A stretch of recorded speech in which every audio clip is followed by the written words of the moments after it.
We are TFR, Truth Frequency Radio.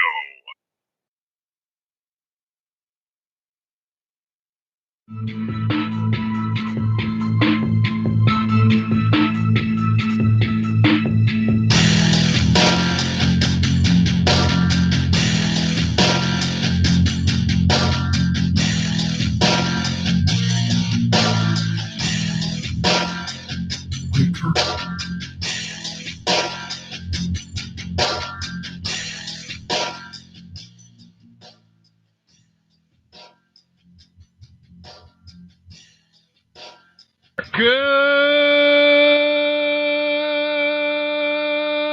morning, TFR. Good morning. Good morning. Good morning. Good morning. It's great to stay up late. Good morning. Good morning to you. Good morning. Good morning. It's great to stay up late. Good morning. Good morning to you. Ding, ding, ding. Good morning. Ding, ding, ding. Ba, ba, ba, bow, bow, ba, ba, ba, bow. Good morning. Ba, ba, bow, ba, ba, ba, bow. Good morning. Ba, ba, bow, ba, ba, ba, bow. Beautiful day. Ba, ba, ba, bow. It's a beautiful day. Ding, ding, ding. Hi, this is Alan. I like Ironworx because it's where everybody knows your name, and they're always glad you came. I love Ironworx with Josh, Walt, and Zach. It's like sitting in your front room having a cozy chat with your best friends. Hi, it's Diva here, and I just want you to know that Ironworx with Josh, Walt, and Zach, it's definitely my favourite dose of reality. Come join the family and keep it flat. Why sleep in when you could get your dose of iron in the morning? Listen to the Ironworx on TFR. This is Enlightened Dawn. Roses are red, violets are blue. Iron Rail Media is the best on the plane. To this show, I will forever be true. You guys are truly the best, and I love you guys. I'm so thankful to have you in my life. Do you like listening to space letters from Never a Straight Answer? Then tune in to The Ironworx with Zach, Walter, and Josh. Break clear of the fear on the Ironworx and become an Iron Scout. Thank God it's Friday. It's Friday, my dudes. It is Friday, my dudes, and a TGIF to you all. Happy Friday. What a week. Welcome to the Ironworx right here on Truth Frequency Radio. My name is Josh Corey, and I am joined this morning by three very good friends and co-hosts right here, starting off with Mr. Lucas King, LC King on YouTube. Lucas, how are you doing, sir? I'm doing well. Doing really well, actually. Quite relaxed. It's good to be here. Good to be with all you folk. And, looking forward to another Friday show. Me too. I think it's going to be a good one. Let's say hello to Mr. Zachary Zabala. You may also know him as Good Times for All on YouTube. Zach, good morning, sir. How are you? Hey, Josh. Hey, Lucas. Hey, that other guy over there. Not too bad. Finally woke up. God, I don't know why my alarm gets turned off. I don't know if I did that or I don't know. But I'm awake, only 2 weeks away from the solar return. I'm starting to get real excited now. I bet that's exciting. Yeah. I don't want to rub it in or anything, Josh, but yeah, I'm real excited. One of these days, I'm going to make it out there. I know. I'm just going to pop in and surprise everybody. Me too. Jump on a plane. Just hop on board and tool on over.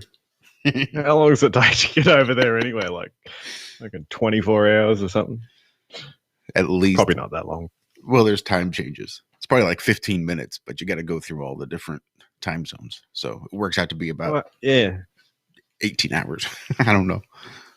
That's goofy. But I have to go back into the past too. Oh, see? Get younger. Why would you want to do that, though? What would be the point of wanting to go back there? Yeah, let's not revisit the past. Might as well be doing some kinesiology. Yeah. Let's say hello to Mr. Walter Johnson. You may know him as Flat Earth Head over there on YouTube's. Walter, how are you doing, good sir? Good morning, everyone. Good morning, Lucas. How are you, friend? Josh, how are you, friend? Oh, not Zach, too how are you, friend? Good morning to you all out there watching, listening, chatting away in the chatter areas there. I see you all. I'm getting in there. It'll be a minute still. Waking all my little pages up. But here we are. It's Friday. My dudes, as you heard. Josh, definitely let us know. Promote boy this morning. For sure, you got the butt. I was on it this morning. We're here. Lots of interesting things to uncover there. I've found a few interesting nuggets here and there and yonder. We'll get into all that. Also been reading on the secret history of the world, and it's yeah, we'll get into that. We don't need to break off onto that right this second. Just bookmark that. Secret History of the World, illustrated. Don't forget. But we're going to get into all that here in just a little while. Speaking of chat, I saw over there on the chat that apparently it would seem Lucas was a busy cat yesterday, and I completely missed it because I was a busy cat yesterday here in real life. So what did I miss, Lucas? What was going on, man? Yesterday. An interview last night? Yesterday? Oh yeah. Well, Zach and I did one. Right. We done with Pat Life podcast, and yeah, we talked a bit of about a few different things, but it was mainly the bit about the electric flat Earth model, and then just about flat Earth in general, and it was great. We had a good time. He's a nice guy. Yeah, really cool guy. We got to get him on sometime. Yeah, I had a blast. It kind of reminded me of IRM. Cool. You know, it really wasn't an interview type scenario. It started off a little bit like that, you know, but then it kind of just broke into a chat, kind of like we do. Yeah, I had a lot of fun. Yeah, it's always good like that when you're talking to someone and you get pretty comfortable, so you can just chill out and So that's about it was it. Walt. supposed to be about the galvanic cell and stuff like that, and it just went right into flat Earth. And of course. Well, I think he wanted to sort of go over some of the aspects of the flat Earth sort of stuff, with the proofs. And I just noticed Liz congratulating you specifically, Lucas, in chat. That's why I misunderstood the situation. So, good morning, Liz. Thanks, Liz. Everyone in chat. Right? Sorry, I'm trying to play catch up, and of course, day late, dollar short. How are you, Josh, sir? How was your week? It's been pretty good. Pretty typical. Esme's still alive, so that's good. Good. That is very good. Getting better, I guess. She's got a bit of a cough, but she's on her meds, so hopefully improving. Work's been typical. Mom's about ready to move down to my sister's house, down that general direction. Anyway, she's not doing so hot. It's pretty much impossible to have any sort of cohesive conversation with her. So that's a little depressing. But her health seems to be improving somewhat. So that's good. But her house is sold. Her parents' house that they've owned since probably the late 60s, early 70s. She sold it to the little contractor that she was having it fix up for herself, but realized it's probably a bit much for her, so she sold it to him probably for a song, if I had to guess, which confused me a little bit considering the market, and she could have gotten premium top dollars for it, given our inventory in St. Louis recently in the real estate market, but he's got it. And she's going to get a little 1-bedroom apartment, I think, out in the country. So that'll be good for her. Hopefully it'll be safer for her, and she'll have grandkids and other people to walk to her house after they get off of school. But other than that, things are just kind of humming along. Not a whole lot going on around here. Just work getting ready for springtime. Getting ready to get a fence put in so the dogs can go out and play. Trying to figure out how to balance privacy with affordability. But I think they've got these cool things, these panels made out of bamboo that just like clip on to the sides of the fence.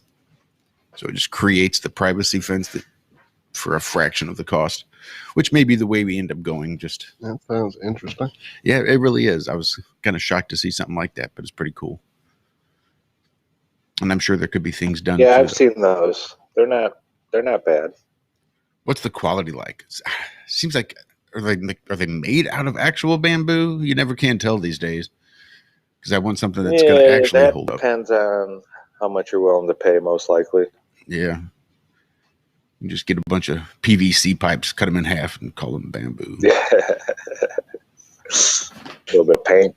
Right? Sounds like more work than it needs to be. I mean, I seen a bamboo plant out in the forest. I don't know why it was there. Obviously, someone threw it out, but I grabbed a section of it, just the root, and then brought it back home. And that thing's just ginormous. Yeah. Well, bamboo just grows keeps growing wild around here. Just right down the road in Spartanburg, there's bamboo forests. Yeah, they're pretty invasive around here. Yeah, and they grow quick. Yeah. Good Lord. Jack had them all over his property, his last property, where I built him that garden last time. Ooh, I get to go garden today at Jack's. I just realized. But we left for a week to go party up on the mountain for Shavuot. When we came back, and there was all these brand new bamboo shoots that were like 6 feet tall that were not there before. In like 1 week. It's crazy. And in the springtime, they could be like 6 inches, and a week later they're 6 feet tall. Well, it is grass, isn't it? So, but mine doesn't seem to go like move very far from where it is. It just seems to get thicker and higher. Yeah, it's nearly as tall as the house, which is pretty crazy. But I think you can lay them down and then sort of like lay a stem down and then put soil over it, and then basically it'll shoot up from all those little bits along that stem. Huh. Yeah, bamboo's pretty awesome. We were using it to make tomato cages and all kinds of stuff. There's another type of like fencing, since we're on fencing and stuff, where you plant your plants basically a meter apart, and you get them to cross, and you cut a little bit out of them where they're crossing, and so they sort of turn into one plant, and you can tie them off there and if you do it the whole way along, it nearly turns into sort of one giant plant rather than, 50 individual plants, and they last for a long time. That's really cool. Just sort of grafting them together.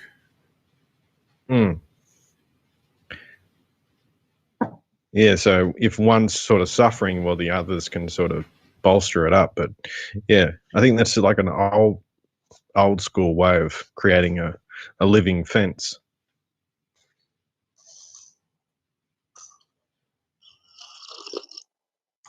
It is. It definitely is. Just don't get any kudzu involved in it. Ask Mississippi. It was brought there during World War II, I believe. And it pretty much took over that state everywhere you go. It just covers everything, trees and buildings. And it would definitely be the vine that takes over whenever we finally fuck it all up. It's like I Am Legend, and all there is that exactly. vine. Yeah. Exactly. Although, there was something I just watched. What was that I watched? And the way they incorporated the growth into the actual. Oh, it was Black Panther in Wakanda. The way the buildings had the growth built into them, and they were the part of the tree, but the actual buildings actually had vines and thatched roofs with growing things on them, even though it was an advanced society. And it was kind of an interesting mix of that fine line between wanting to stay in touch with nature and natural rhythms and energies, but having achieved so much technologically as we apparently have here upon the plane, integrating it together. And so, yeah, maybe Marvel's not so bad after all. I'm just being stupid. But yeah, that idea of that integration of living fences and things like that, that's how my uncle did on his property growing up in Mississippi, actually. He had a lot of, what's the grass that cuts you up? Pampas grass in the back of one house they lived in as a natural fence that he used. And then he tried the bamboo thing in Shreveport, and it overtook everything. It definitely did. So be careful with it. For sure.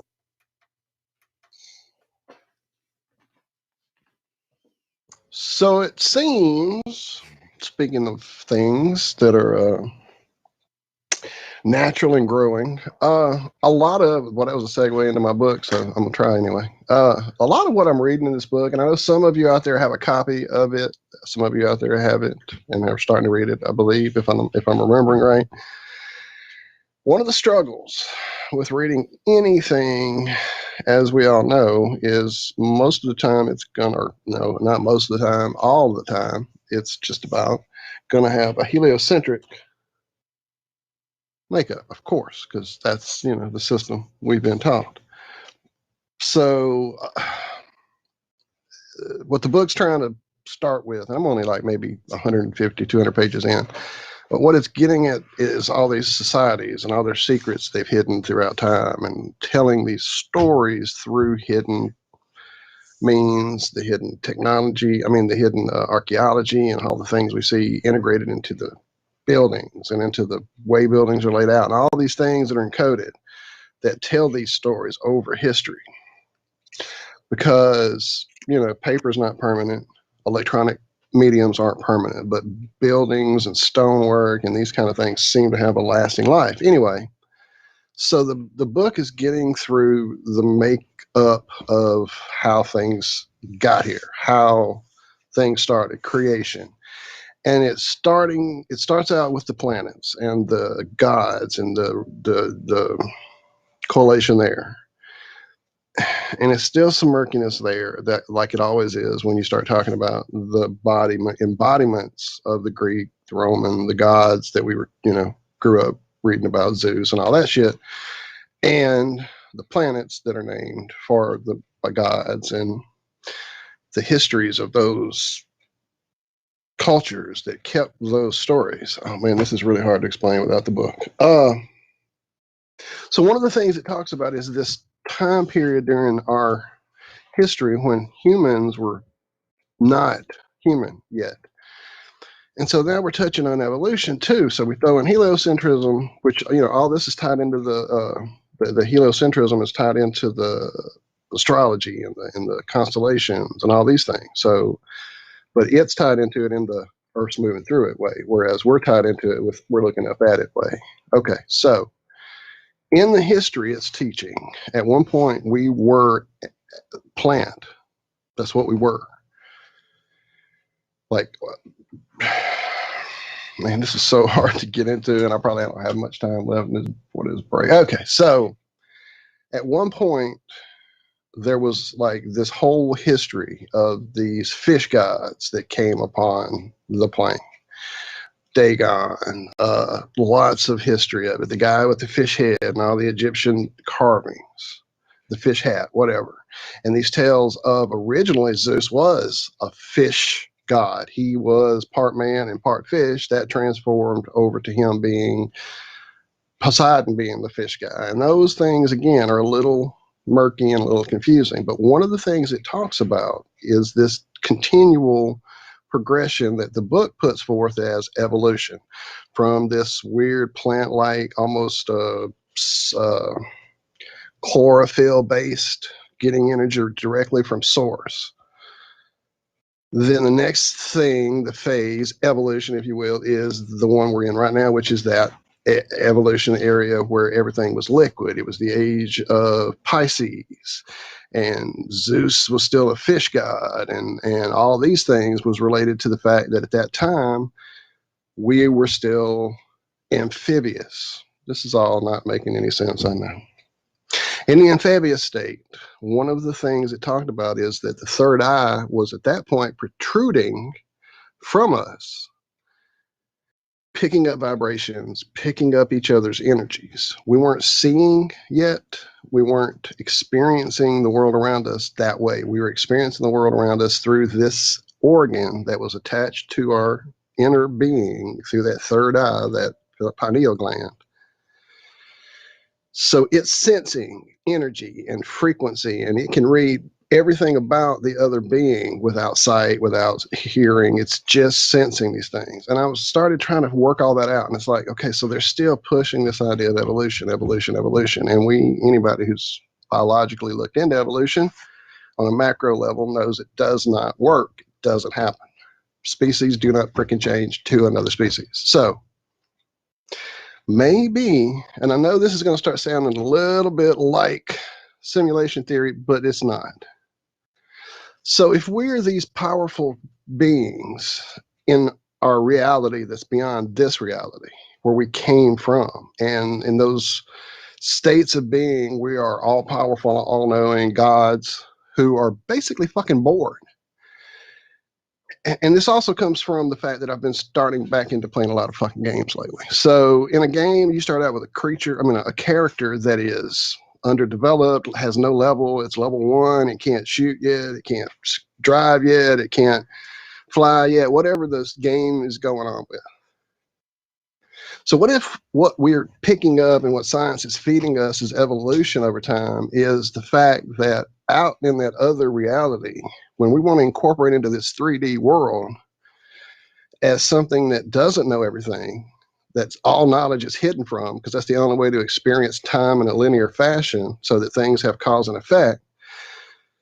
So we've incorporated into this place to experience that.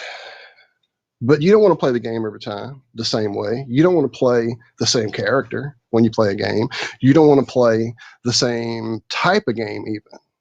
So maybe at some point it was fine for us to be these vegetable type dudes who was picking up the energy straight from the sun. And another time, like, okay, I'm going to come back and play the game again, but this time we're going to get to be fish dudes with little wiggly things on our head, and we can pick each other's thoughts and energies and vibrations up.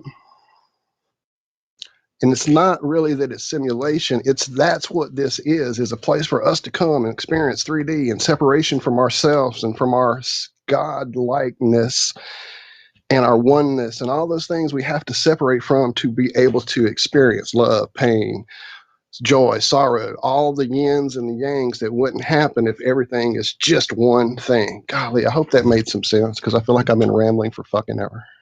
No, it makes sense. I've heard the same concept, actually, expressed in different books, where it's basically consciousness chooses to inhabit a different form. And so the evolution isn't such as a physical evolution, but an evolution of consciousness. So it sort of matches up with... as it expresses itself in the 3D, as it evolves, these different forms come out? Is that kind of what you're saying? Yeah, he was sort of describing it like, one day you want to be, an elephant, in a large sort of operate in that sort of way, and then the next time you want to be a little bumblebee or something like that. So you get a feel for all these different sort of modalities, I guess, or different experiences from large, small, and all that. But I just think it's an interesting concept. I've never taken it any further than that, but yeah, they're interesting ideas to play with. Ooh, I'm sorry. Go ahead. Yeah, you go. Well, I think it's the gaming really that I had kind of gotten back into, because, with this computer being able to do some of the new things I can do, that was one of them. I was kind of benchmarking with overclocking. And by benchmarking certain game, you know, you get into it, you start playing it, now I'm playing it. And that's what I realized. This is a game that I used to play back a long time ago, like 2015. It's probably when I quit playing it. And it was a really advanced game, and a lot was going on, but not played it literally during this period until I got it for free. And Zach and I have talked about all the free games we pick up. And so I started in playing it and got into it because it was a game I enjoyed a lot. But it's totally changed, and they've added so much to it that I literally at times feel like somebody who's never played the game before, because I'm asking everybody, how do you do this? What's that new thing? How's that thing work? And that's when that idea, and then I'm reading this book and that thing about these different, and I know evolution isn't what happened, even though there's, you know, a trail you could follow that kind of points to it to a point. Different forms definitely have been uncovered, at least that's what we've been told. And I looked into all that anthropology. So, you know, there has to be a reason for that. And if it's part of the secret society's hidden history, then I don't know. Like I said, it just came all at once last night, one of those epiphany things while I was reading that chapter of the book and had just played a really heavy-duty level of not knowing what the hell I was doing. It was like, wow, that might be what it's all about. It's just trying to get a different experience each time you come back. And not just for you, like you say, being a bee or being a cat or being a fence post, but being a totally different freaking reality. Just we're not even 3D forms at some stages, you know, and all that kind of thing. So, hey, that sounds like great music. I'll shut up for this next segment, I promise.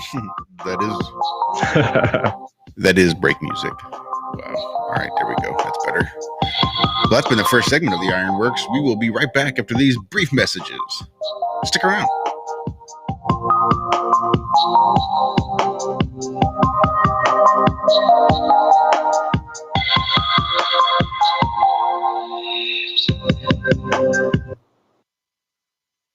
It's amazing how people have been raving about ILife all over Facebook. They've been posting their testimonials just because they want to get the word out because it's worked so well for them. If you're not familiar with ILife, it's a 99% pure CBD oil, but the secret is the synergy between the hemp and the ayahuasca vine, the non-psychoactive component of the ayahuasca tea. We recently received an email from a wife whose husband has Parkinson's. For the first time, he's been able to sleep through the entire night.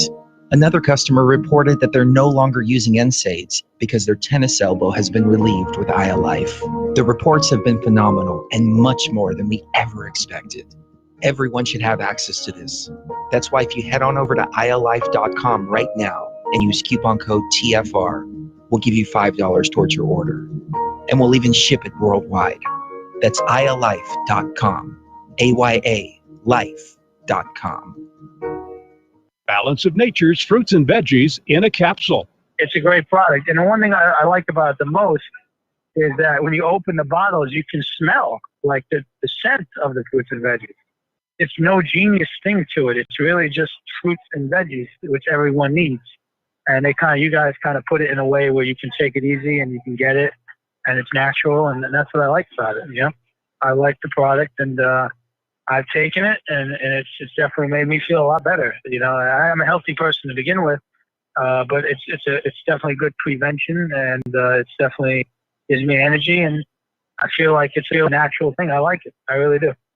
For a limited time, use discount code TALK to receive a 50% discount on your first preferred whole health system and have it shipped to you free. Call 1-800-246-8751 or go online to balanceofnature.com. Again, use discount code TALK.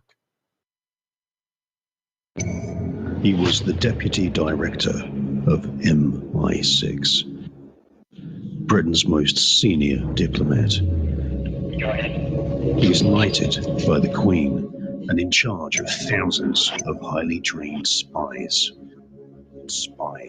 But he was also a member of the Paedophile Information Exchange. He had 45 diaries full of sex fantasies with children. His friend was the private secretary of Margaret Thatcher.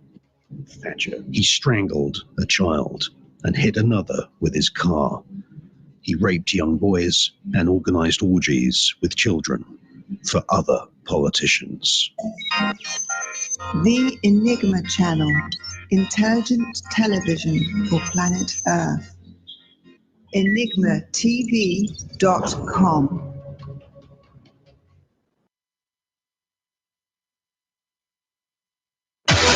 No hate, no hype, no fear. You're listening to Truth Frequency Radio. We are TFR.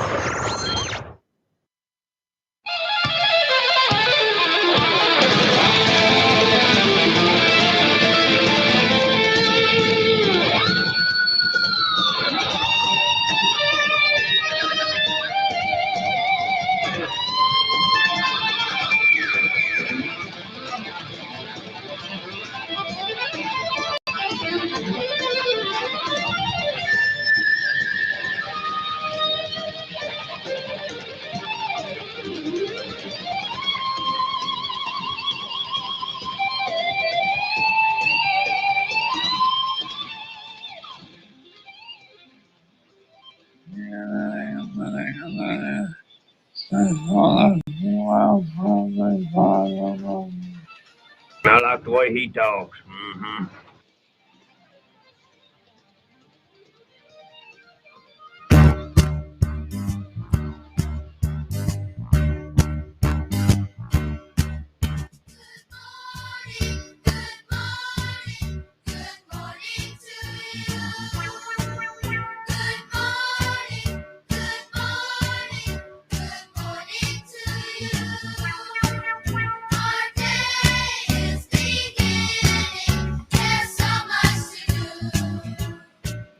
And welcome back. I don't feel like I got some wonky stuff going on with my audio. I think I just need to get a set of new cables or something. Welcome back to the Ironworks right here on Truth Frequency Radio. My name is Josh Corey. We are hanging out for the second segment of the first half of the show. I think I might just need to get a whole new computer because I think all of my hardware's getting to be too old to work with the video editing software that I want. If only I knew. Just a bit slow, is it? It doesn't seem to be able to. Well, even the software is to the point that it's not compatible with any of the hardware. So like if I wanted to run HitFilm, even the HitFilm Express, the free program, I don't think it works on this computer because I think either the chip or the motherboard is too outdated. So it just doesn't even work on this one. I've got to get some sort of legacy version of HitFilm to get it to work. So I don't know. I just don't know. You know what I think? I have the same problem. I need Walter to build me one. I'm ready, friend. You Are don't you? know. I'll shoot you some money to build computers. Let me get on it for you. All right, I'll send you some money. You build me a computer. You got it. Hey, before we get too far from this idea, I know I need to shut up about it, but so Alan in chat and I and Harry are talking video games, of course. And Alan mentions collecting Dreamcast games, which I loved the Dreamcast. A really underrated, well, maybe not at the time, but not a lot of people had it, I guess. It just didn't. A lot of people I knew didn't have it. It was too expensive. It was really pricey. So, and had some crazy things that you could get with it. And one of the crazy things that you could get, I was trying to remember the name of it. There was this fish game that was a human-faced fish. I remember it. I never played it, but I remember seeing it and wanting to play it. It was in the game books at the time. So I went to go look that game up. The character is a fish with a human face, and the human face head area has a little thing on the top of his fucking head, just like I was talking about a few minutes ago. This, you can't write this shit. Hang on, I'm gonna send you guys a picture. A lot of those mythology sort of things that I've come across seem to indicate a oh, that's crazy. Is that not insane? Yeah, they seem to indicate sort of certain time periods, as in, you know, certain sort of correlations with parts of the zodiac too. So, you know, they're almost expressing a creation story rather than, you know, a definitive change in us or something like that. It's more the, you know, the progression of, yeah, how our world formed. So if you look at, say, you know, Pisces, well, that's all to do with the fish, and then it goes into Aries and then Taurus. And so there's this idea of, Also the sun coming from unconsciousness into consciousness as well. So there is that idea of, a unfurling of consciousness and then a going back into that. It's almost like you're awake and then you sleep and then awake. So like a cycle in a big engine. And we go through these mini cycles every day and every night. So it's just a sort of same thing, but in a creation version as well. Well, Josh had mentioned, software and hardware and computer parts and stuff like that. I was going over some of the articles we have in the show prep. Did you guys see the one about the Hubble? Not yet. It has gone into sleep mode now because they're having software issues.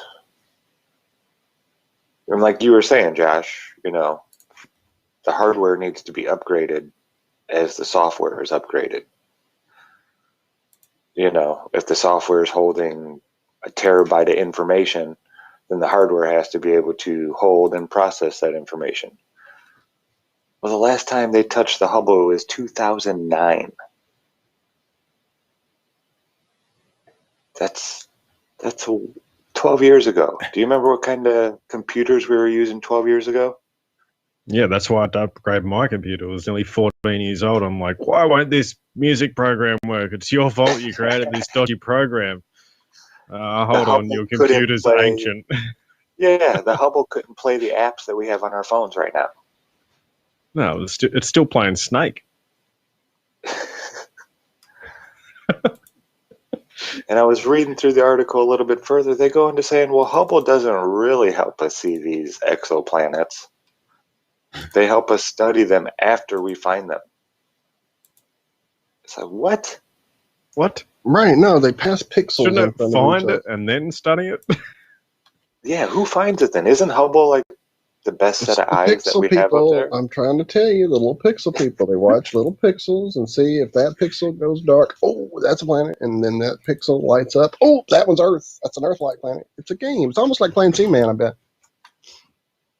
So yeah, all you Hubble folks that love all the images, I guess we'd call them, that come from the Hubble, yeah, you're gonna have to hold your breath for a while.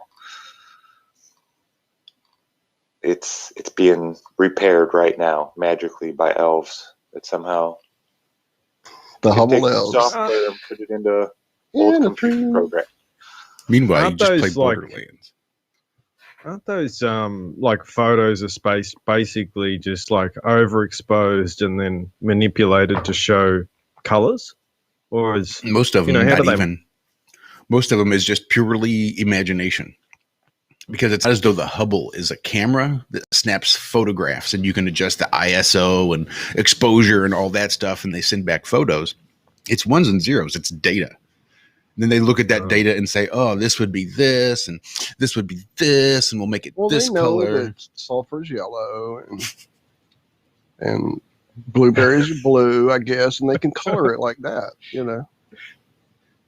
And that's, well, the picture that we were showing last week that looks like it came from Borderlands, the cell shaded bullshit hockey,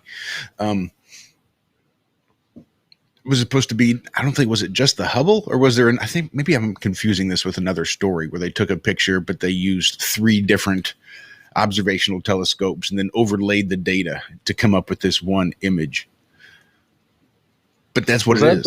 When they did the Odyssey pass of the moon, maybe, that they used multiple? No, that was the one that was 6 million miles away. See, there's so much crap out there. I'm conflating them all together. It is. But it's just ones and zeros and data. They don't send back images and photos. All of this is pure art form. It is the art of NASA to create these things in our imagination, from their imagination into ours. I just want a GoPro on the moon. That's it. Shouldn't be that hard. You wouldn't think? It doesn't have to be some big fancy telescope just a camera with a 24/7 live feed. Watching the Earth rotate. What's so hard about that? Well, we can't get the ISO down low enough to resolve the Earth and to get your stars you're wanting to see behind it, Flurf. Come on. I don't need to see the stars. I just want to see the Earth turn. That would be the greatest commercial. People would sit there and watch it for 24 hours a day. It would be their background for their computer. You know? Mm-hmm. It would.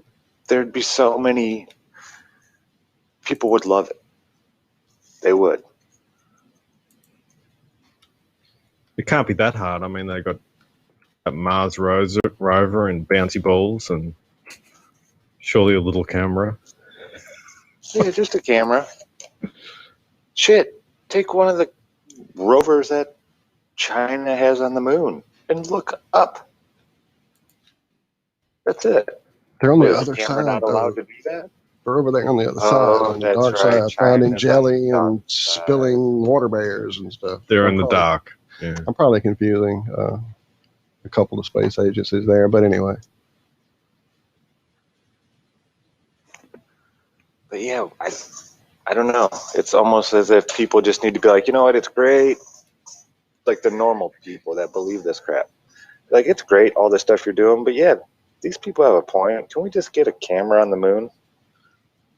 Next time you guys go, can you just drop something off up there? It's supposed to be, what, 2024, 2026 at the latest now?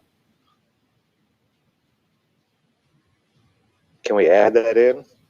Hell, I bet flat earthers would even pitch in and pay for the frickin' GoPro.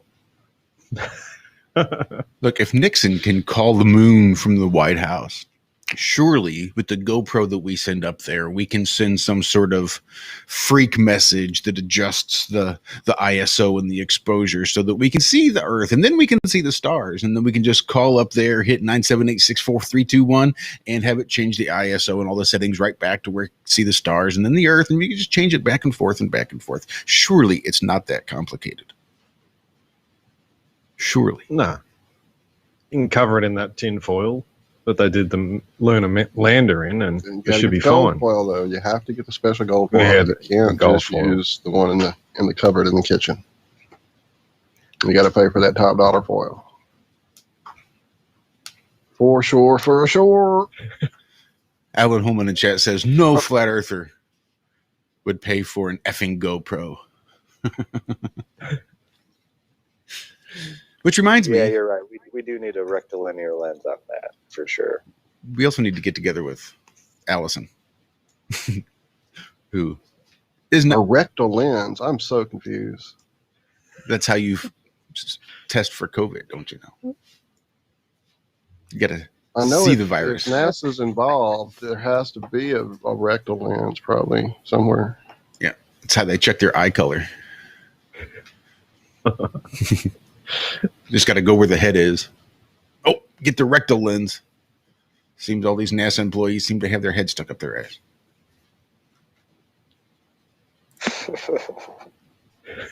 Well, I see we've been doing reasonably good on the cursing too.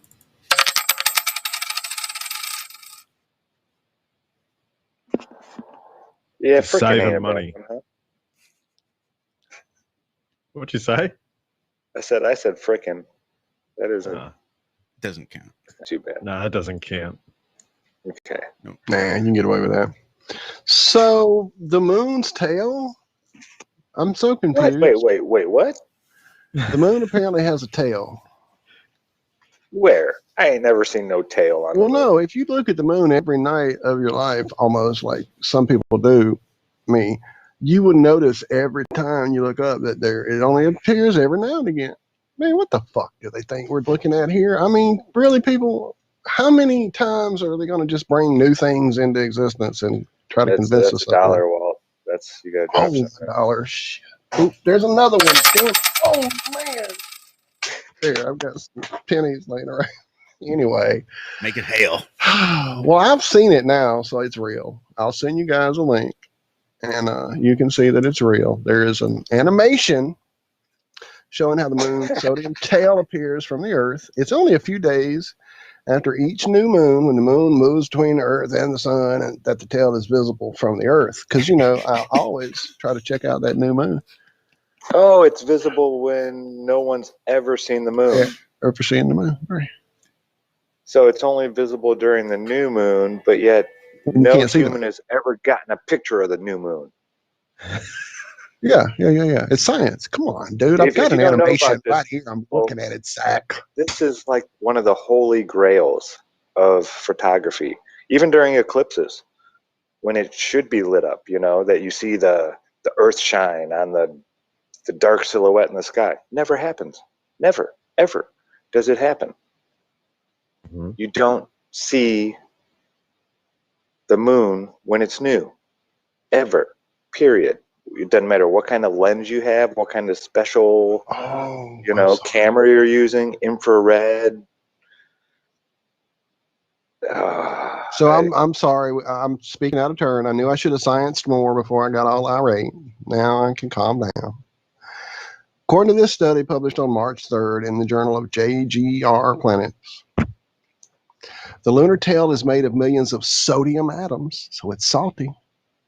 These sodium atoms are blasted out of the lunar soil and into space by meteor strikes, because we see those all the time on the moon, and Now then I'm pushed salty.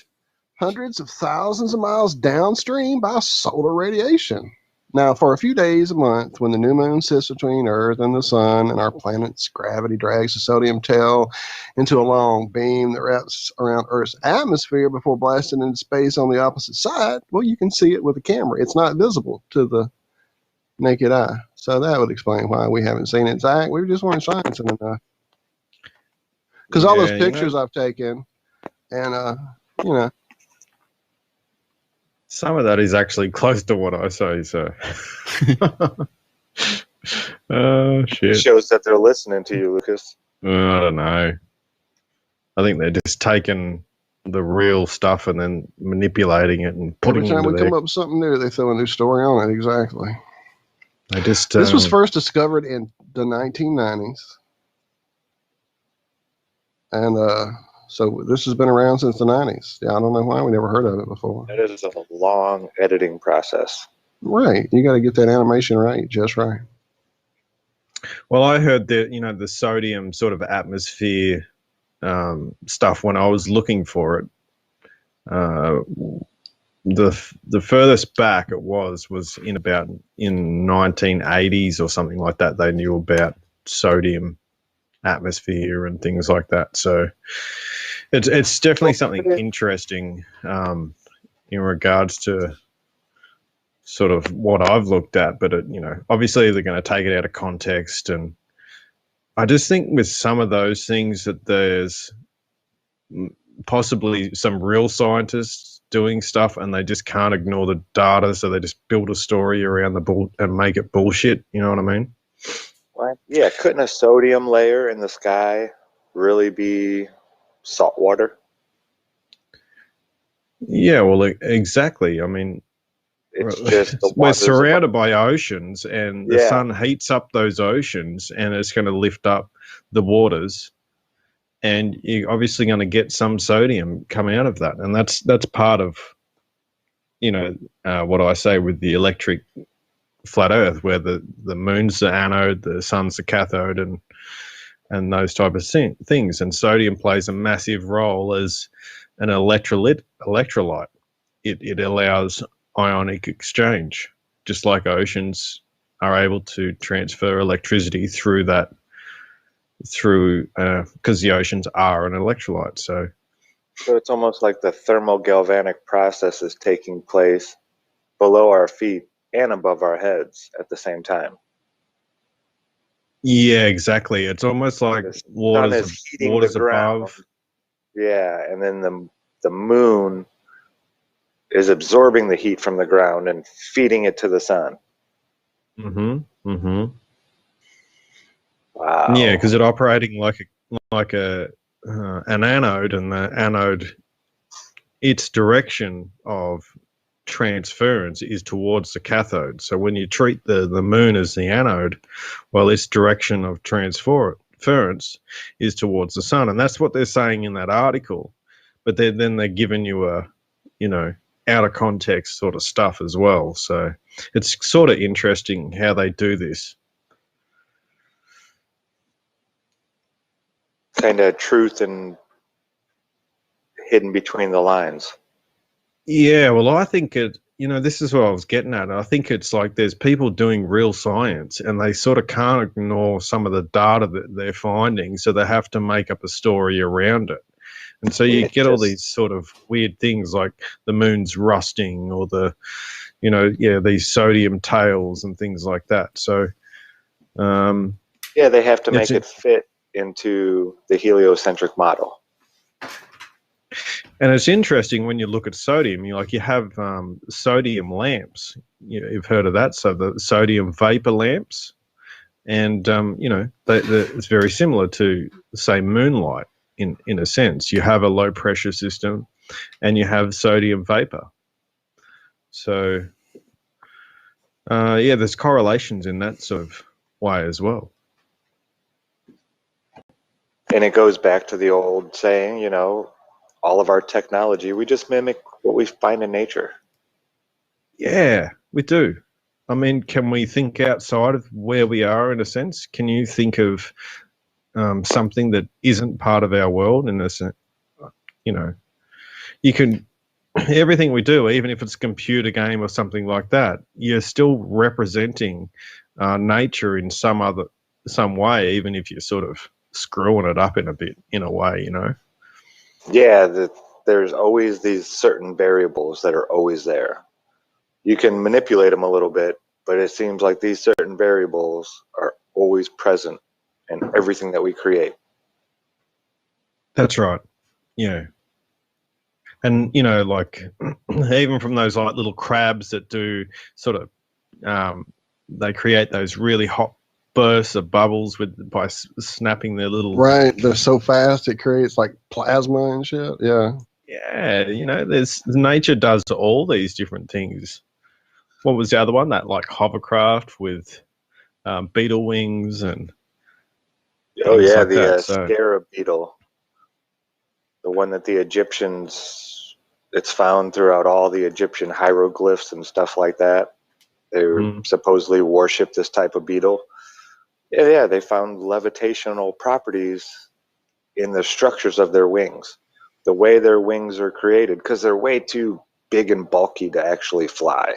It's like a bumblebee. It should not be able to fly. So there's something else going on in there, using vibrations and certain, the way the cells are structured, the shape. It's like a beehive looking wing almost. Their wings are like hexagonal in their shape, and they're cylindrical as well. And they vibrate at a certain frequency and they just levitate. They just shake them at a certain thing, and it's not like aerodynamics that they're flapping and catching a wind current and that's giving them the lift. It's an actual vibratory lift, vibrational lift that they're using. And some guy supposedly made a machine that he could jump on, and it was like all covered in these things, and I've never even seen video of it, but supposedly he could go like 1,000 miles an hour, stop on a dime. I saw a video of it like when that all was first being talked about. Back when that was all a thing. It's been, I think, before we even started here at Ironworx. It was when we were still doing Iron Room shows without being up here. And one of those discussions, we talked about it. Michael Kilpatrick says they build up a static charge that helps them fly. So that's pretty interesting too, because, me and you, Zach, have had a look at, say, voltage, high voltage being able to cause levitation. So maybe they're polarizing themselves as well. Well, look at I know somebody thunderstorms. Oops, go ahead. When we'll have they say the polarity between the cloud and the ground reverses, and the ground would become positively charged, and because the clouds are so negatively charged, and through induction, it changes the charge of the earth in that area. Well, when we see this happen, in thunderstorms, we have these things called updrafts, where the air is just flying straight up from the ground, and it goes all the way up through the top of the clouds. There's been plenty of stories where hang gliders and people like that, they avoid these thunderstorms like the plague, because if they get caught in them, they get shot thrown way up into the air and they can't work their way back down. The airflow from the ground up, because of that reversal in polarity, does not allow them to come down. And this has been known to suck bugs up and move them hundreds of miles. It's been known to suck up frogs and fish. Yeah, that's right. And it'll rain frogs. It'll rain fish in places sometimes. So, I mean, this does happen in nature. We do see this polarity reversal and things getting, thrown up into the air. Now, it's not going to pick up a lead weight, and go flying up into the air. But, yeah, it definitely affects the buoyancy density of our normal thing when the field is just straight down. And that field I gets remember reversed. when that thing was being discussed with the wing parts that made that hovercraft that guy made, there was a lot of that. Like I said, at that time, there were people doing experiments with those scarab beetle wings that are kind of green and purple, sheeny, silver, metallic looking. And I remember a video, Hori Sheet there in chat talking about it too. The shape of what's inside those wings, the inner surface of those wing coverings, which it isn't actually the wing, it's the covering on the wing that opens out to let the wings come out on those things. It's like little tiny, I think, pyramid maybe shapes on the inside of those. Wow, I keep going into break music. But anyway, it's the shape. And then that goes into the idea of the shapes of these buildings and the shapes of all these ancient texts. But we'll talk more about that, I guess. Yeah, I'll show you. Break I got a that we are picture now maybe we could share. All right, send that to us. We'll be right back with more energy talk on Ironworx right here, Truth Frequency Radio. Hi, my name is Ella, and I'm 10 years old. I'm one of the millions of children born to parents suffering from the sheeple virus. Symptoms include the inability to think for oneself, the attention span of a goldfish, and a strong belief in government and the mainstream media. It is estimated that 1 out of every 2 children are being raised by parents infected with the sheeple virus. But there is a cure. For as little as 19 cents per day, you can become a TFR supporter and help children like me get their daily dose of truth. Together, we will make sure every child has protection from deception. How dare you!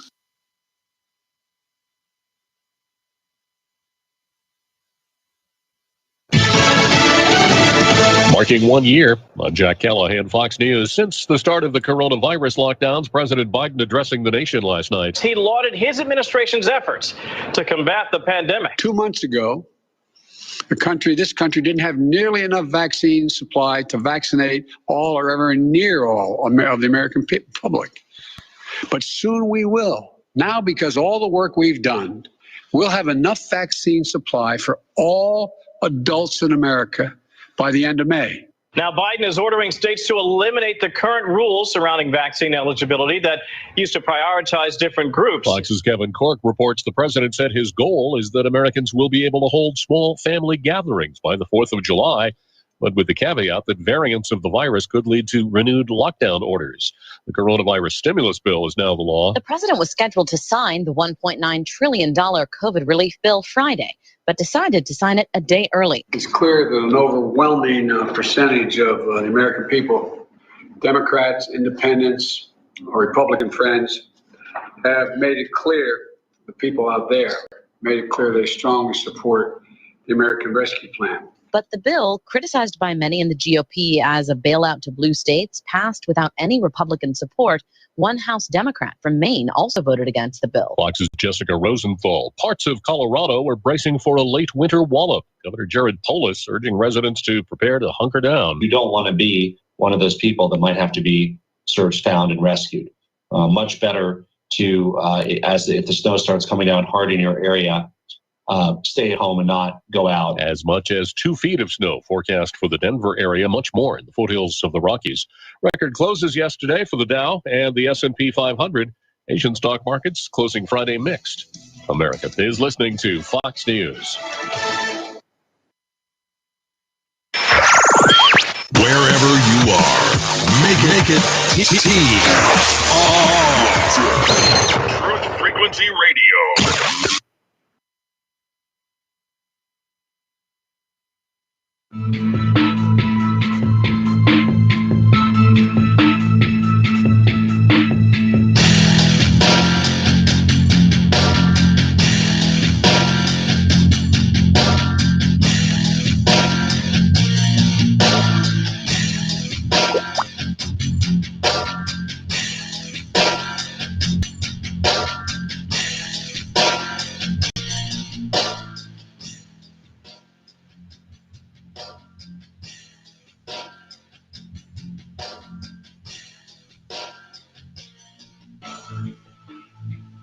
Good morning.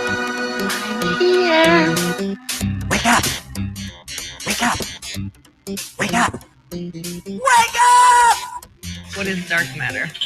Okay, we don't know. That's great. That's why it's called dark. It's exactly. Everyone knows all reputable information comes from random people on the internet. Tell me things, internet. The earth is flat. It's like school in your hand. Dark matter is something we do not know what it is. We believe the dark matter is there, but we have never detected it. Well, what I'm afraid of course, is that there is no dark matter out there. There was one? There is no dark matter out there. We need to think really hard,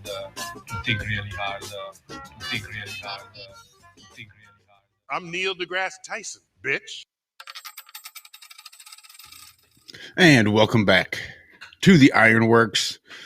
Second half of the show kicking off right now. Hour number 2. Take that quarter out of the jar. I don't want his fucking quarter. I'll even say fuck twice to get that quarter out of the jar.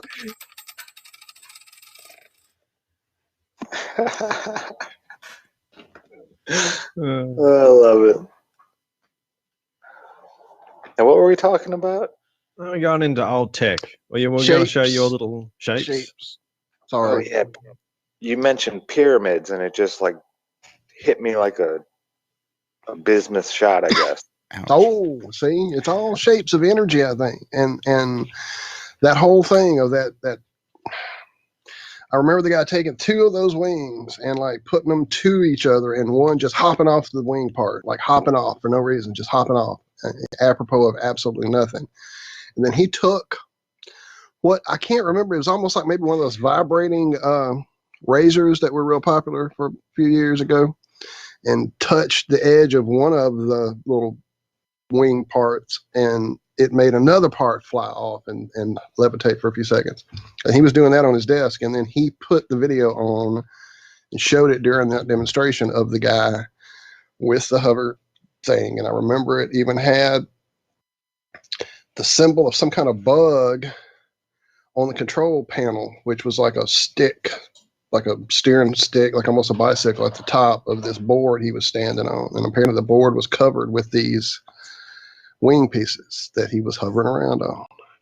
And when you think of all of that idea of shaped energy and how they use that, the idea in like circuit boards and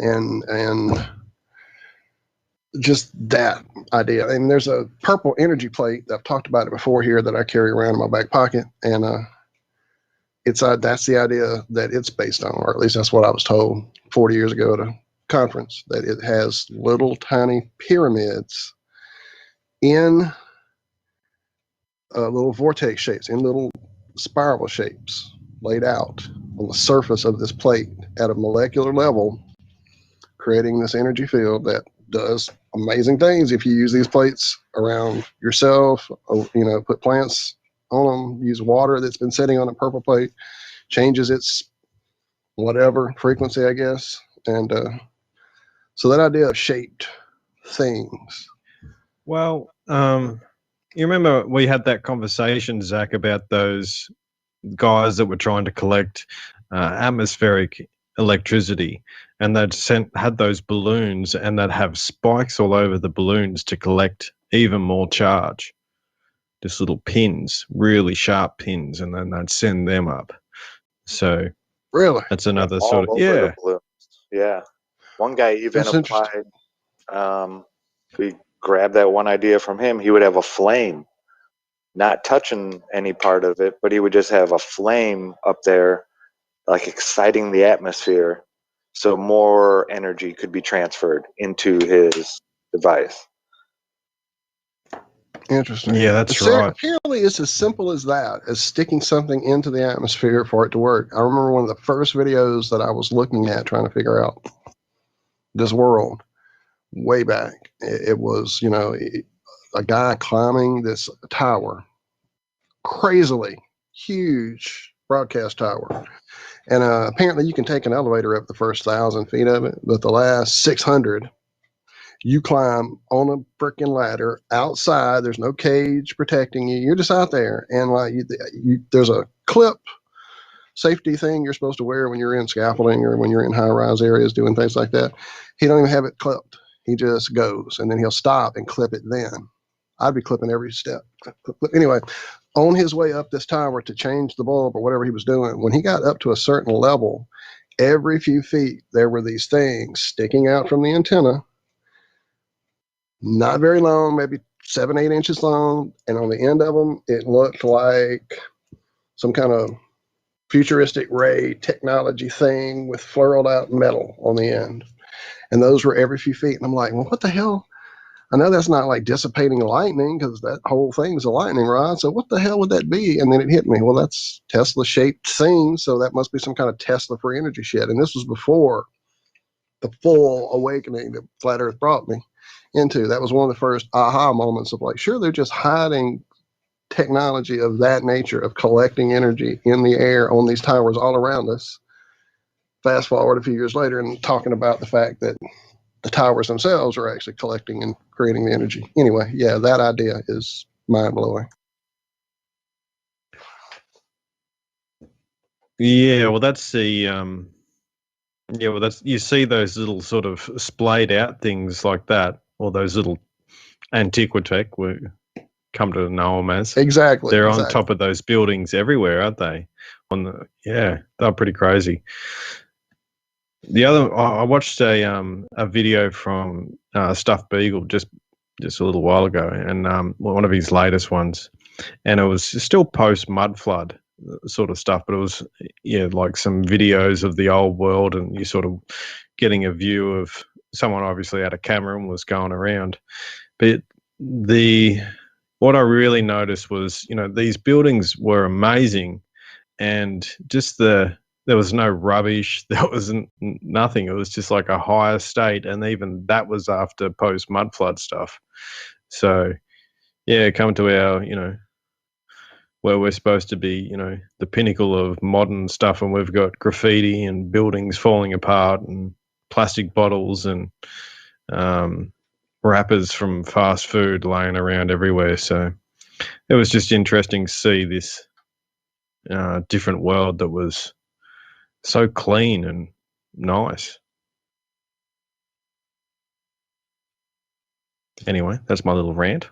No, absolutely. I get it. That's kind of back to that full circle of that place in Wakanda with all the natural built-in things that are part of it all, like integrated into the building. So I like that full circle.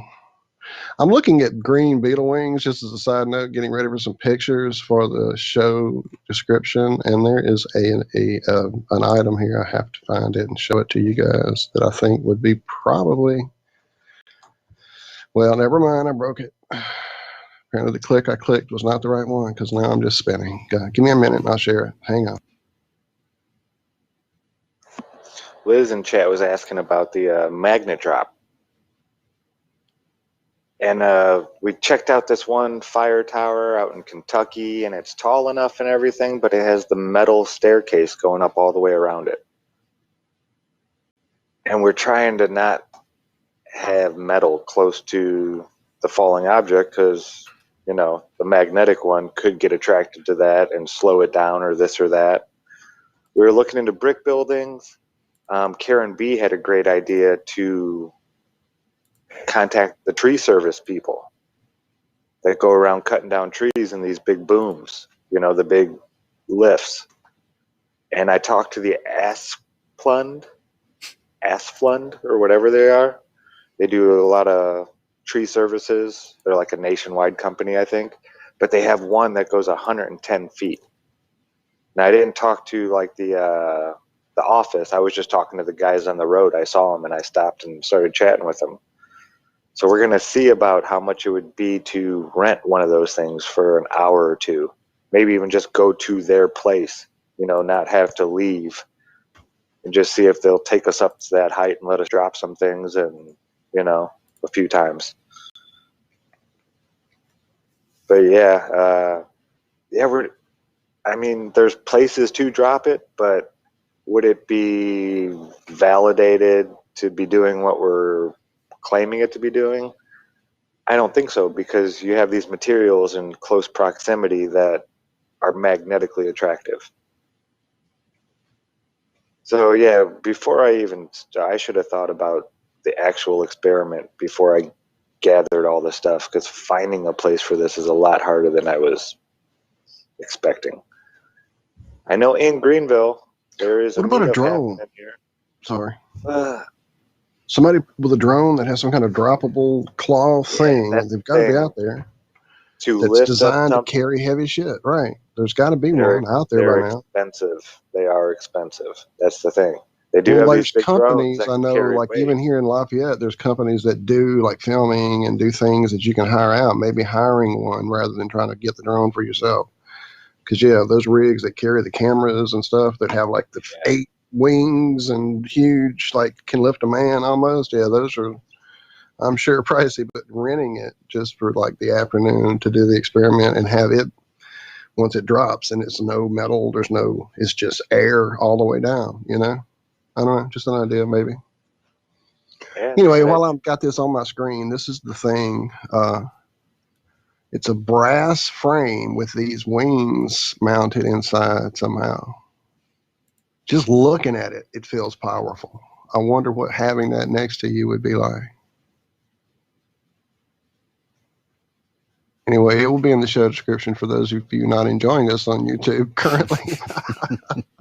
You'd hit it like a gong and see what happens. Right. Well, that's what I'm wondering, what that mounting behind them is, whatever, would be that way, you know, if it's interfering with the energy from the wings or what. Crazy. Anyway, let me stop sharing before I break it. But yeah, look into a drone company, Reese, like in that area, especially with like the surroundings you guys have there to like have it be filmed for movies and things like that. I'm sure there's drone companies right there doing that kind of stuff. Good idea. Check it out. Yeah, I was watching some videos on Mercury just before as well. And have you ever seen it where you put mercury and it reacts with like aluminium or something and it creates that big sort of... Yeah, it grows. You have to grows. you have to like do it before the aluminium oxidizes real quick though, because that chemical process happens so quickly with aluminum. It's not like iron where it takes a while to rust. The oxidation happens almost instantly on aluminum. It's just a real thin line, and it doesn't really, once it seals itself, that's it. It doesn't oxidize anymore. It doesn't keep eating away at it. So you have to like scrape it right away and then drop the mercury in almost instantly. And yeah, it creates this weird tower thing that grows out all these little like fibers. It's crazy looking. And the other one he had like that gold leaf and he just put it next to it and it just sort of ate it up. Yeah, it was just pulled it into itself. And soaked it up. The Indian medicine men. That's how they have solid mercury amulets that they hang around their. That's not so much an amulet; it's more like a cylinder around a little rope, and it's solid mercury at room temperature. They know how to do this stuff.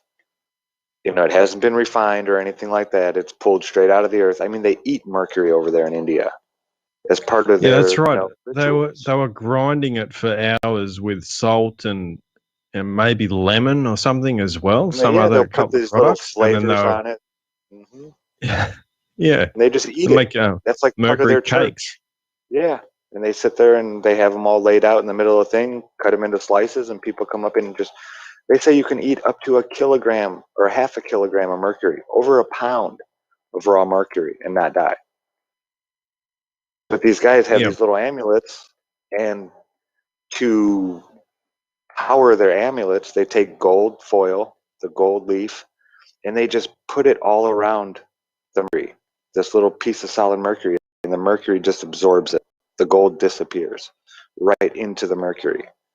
Then if they're off somewhere and they don't have food that they can find that's readily available and they get hungry, they take that amulet and they dip it into some water a few times. And then they drink the water and it's like they just had a meal. This is what That's crazy. this is the sorcerer's stone, It wasn't a elixir of life that you could live forever, but it was something that you could actually live off of.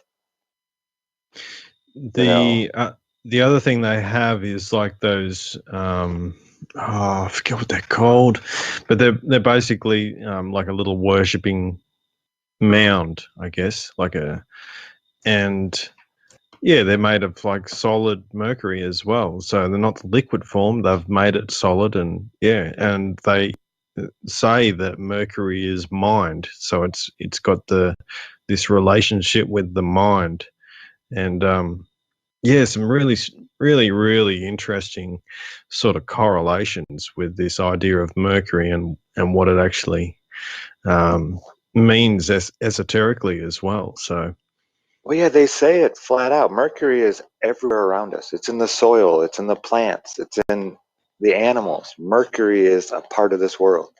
It's not like it comes flying in on a meteor and lands and then we go gather it.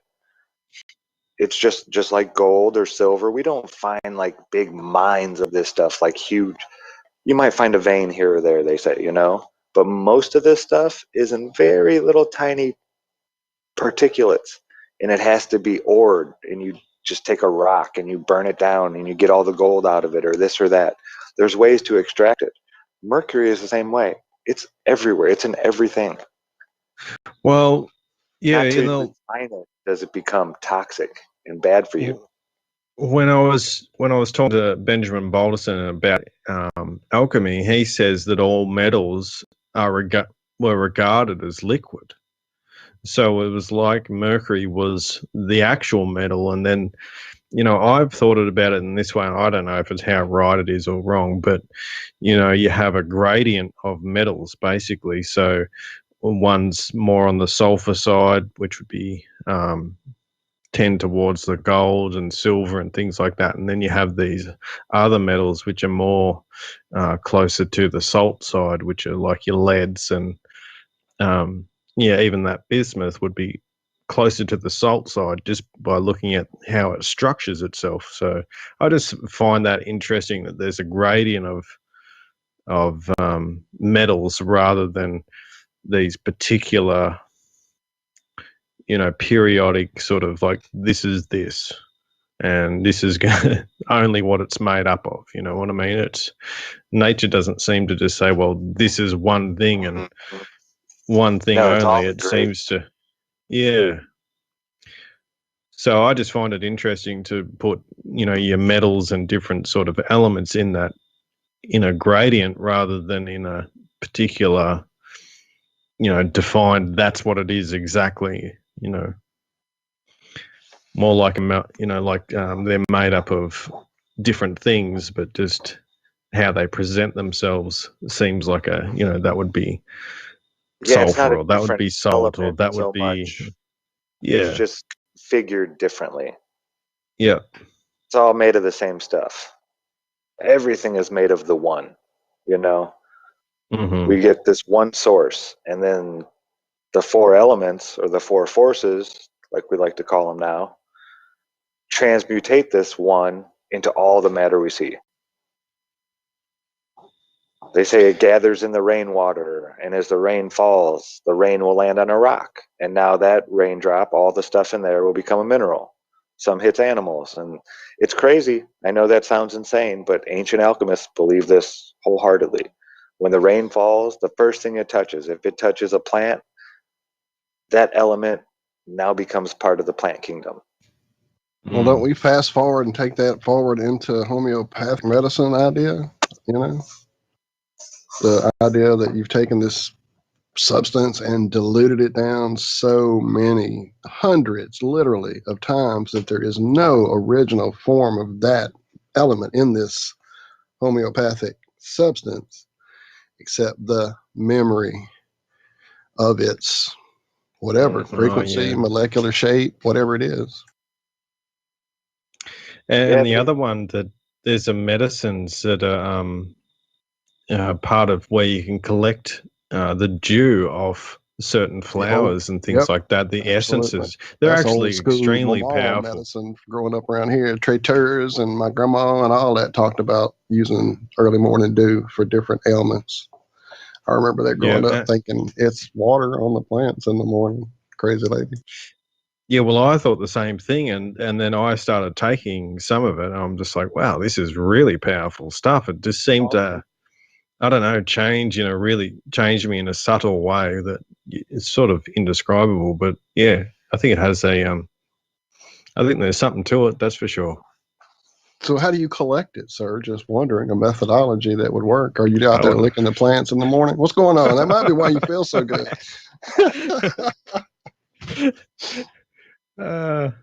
What's he doing on his all fours, yeah, roaming around the garden, just licking flowers? Yeah. Oh my goodness. That's what we figured from those flat earthers. Yeah, in a lot of these old alchemical texts, the guys would say, they could collect rainwater in glass jars and this and that, and drop a plant in there, or touch a plant to the rainwater, and then you have to let it sit for like 18 months and never freeze and never see sunlight, but it creates this like white foam on the top, and they claim that they can start growing plant life, the most basic plant life, out of that white foam with no seed from almost a plant. like a spontaneous generation. Yeah, like it's like the memory of a plant is in that water already. All the information needed is already there. You don't need a seed. Nature just does it.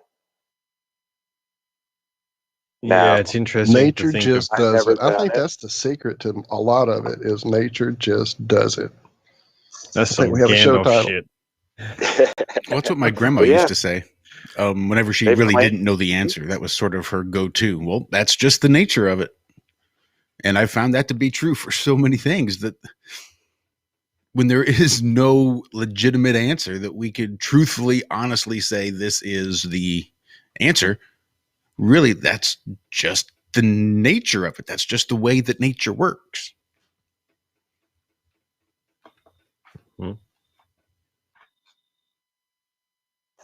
Yeah, I love nature. Magic. It is. It really is. It is. People That's are why so everything enthralled they with- throw at us is a way to disconnect us from it, to keep us from going out in it, to make sure we sit in a house, boxed in a little energy containment field, playing with an energy containment device, and never looking up and never going out, and just disconnecting from the source, which has to be nature. Yeah, it's amazing to think this is some random accident.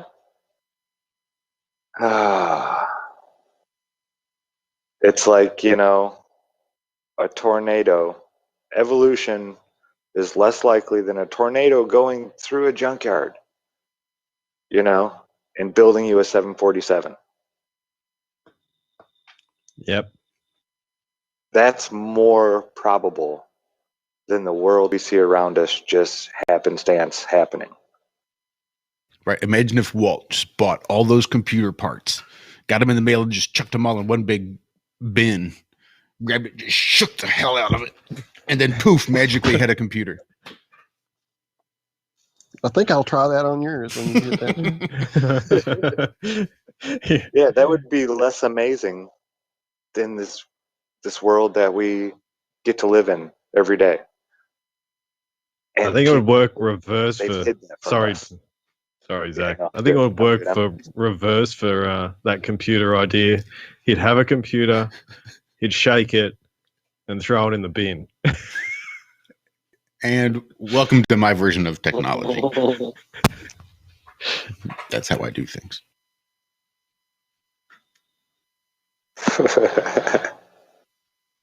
We are really interesting. Oh, are we almost there? Real About quick, 90. Liz in chat saying, I wouldn't trust do now with the chemtrails. Hadn't thought of that aspect of it, Liz. That could be part of what they're doing there, is trying to change the actual downfall of the download that we get through those waters and fuck it all up for us. What are they doing? I was watching a video of the most dangerous islands on Earth, places you just shouldn't go. And one of them was this place where the UK was spraying anthrax over this island. Just dousing it with anthrax. And now you step foot on the island and you're dead. And this was like decades ago. But the anthrax has grown into the soil so much and, morphed or mutated or whatever you claim. But they say if you go here. And Zach will leave us all in suspense. If you go there, dun, dun, dun. Dun, dun, dun. Well, and couldn't have been better timing, it sounds like.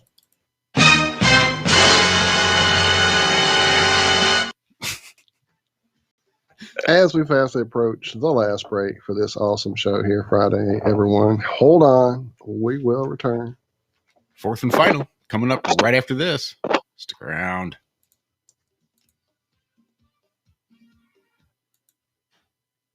Extendivite is more than just a heart tonic. Do you have any of these symptoms? Night cramps in the hands and feet. Your arms and legs often go to sleep. On short walks, do your legs get aches and pains? Is your memory worse than it used to be? Ankles that swell late in the day? Has your blood pressure increased lately? If you answered yes to even one of these questions, you may have early warning signs of arterial blockages. Your body is saying that it is time to take Extendivite. These are not the normal signs of aging. They are the warning signs that accompany blocked arteries. Get your Extendivite today. Extendivite is available in capsule or form for just $69.95 for a 2-month supply. To get started, call 1-877-928-8822. That's 1-877-928-8822 or visit heartdrop.com. Extend your life with Extendivite. Hey folks, guess what the #1 phrase that Life Change Tea receives by email? You ready? We love this tea. We love this tea. Time after time, week after week, we love this tea. Life Change Tea gives you more energy, a beautiful cleansing, and fulfills its slogan perfectly. The tea that makes you go. So if you want to be on your health game, log on to getthetea.com and order Life Change Super Strength Tea. Packages come in a 1-month supply, and when you brew this stuff, wait until you see the results. Aren't we all about the results? And with a lot of people's health struggling, we can use a little bit of help. Doctors will tell you disease starts in the gut. So log on to getthetea.com. That's getthetea.com. Be our next email saying, I love this tea. I mean, I love this tea. Get the tea at getthetea.com. Helping America one tea bag at a time. Travis Cook, America's Evil Genius, here to invite you to join us every Tuesday afternoon here on Truth Frequency Radio. No, on our show, you will not see a bunch of 3-piece suits or a cocktail party, and you certainly won't see a bunch of inside the Beltway banter. But you will see eye-gouging, crotch-kicking, no-holds-barred political discussion, the likes of which you won't see anywhere else in media.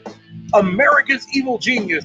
We come to you every Tuesday from the outskirts of war-torn St. Louis, Missouri, where there's always a good race rider sex scandal just around the corner. Join us every Tuesday, 3 p.m. Eastern, 2 p.m. Central, and noon on the left coast right here on TFRlive.com.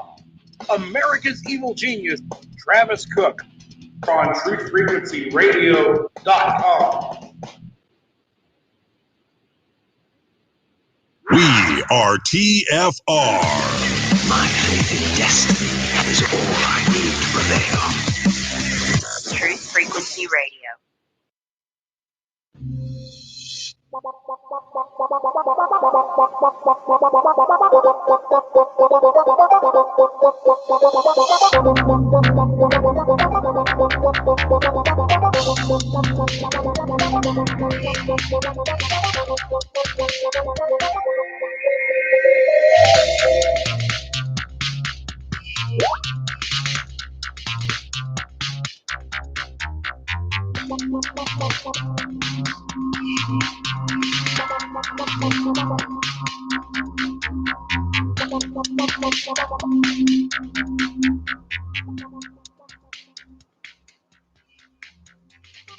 Here's a message of importance to millions of people who are continually pale and washed out, weak and run down.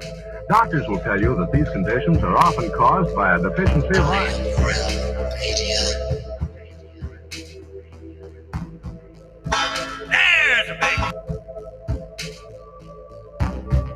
The iron you need to keep you physically fit and mentally alert.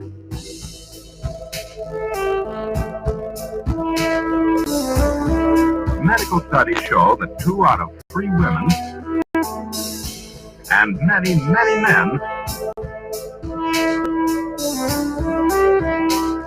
lack the daily iron your body requires, in a form your body can easily use and put to work.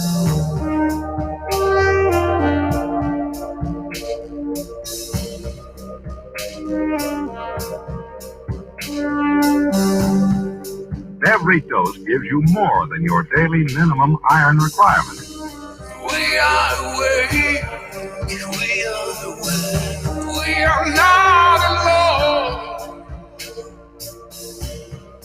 We are striving for more. So if you're not getting the iron your body needs,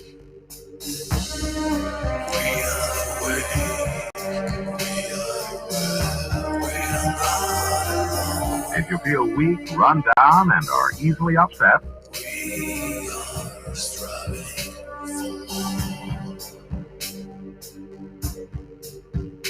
start taking iron today.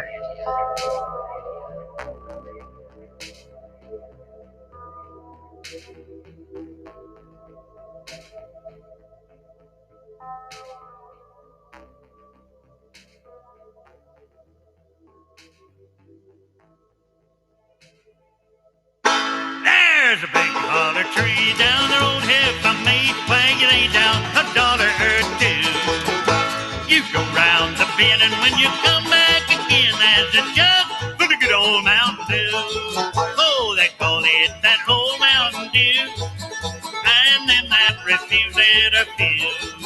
I'll hitch up my mug if you fill up my jug with some good old Mountain Dew. Well, Miles North, he's sawed off and short.